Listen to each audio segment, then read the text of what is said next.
የሰው መውደር ስጠኝ ይላል ሰው ዝም ብሎ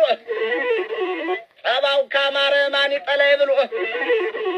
ጨጓራና ጉበት መልካም ምግብ ነው ሆድና ሻካሪው ምላስ ብቻ ነው እንግዳ ሆድማ ተሸካሚ ነው እውቀት መርማሪያችን ልብና ራስ ነው አይተው ካረገሙት ጫማ አይቆነጥም አፍን ያስገድላል ካላረባት ግጥም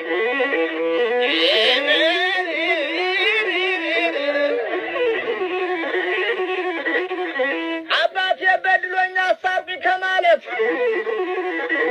እናቴ በድላኛ አሳርፊ ከማለት ወንድሜ በድሎኝ የበድላኛ አሳርፊ ከማለት አጎቴ በድሎኛ አክስቴ በድላኛ አሳርፊ ከማለት ቤት የቀዳዳ ነው ወጥፊው ምረጁ ከማለት ሽክፋር በመያዝ የምላስን ጉልበት ሽክፋር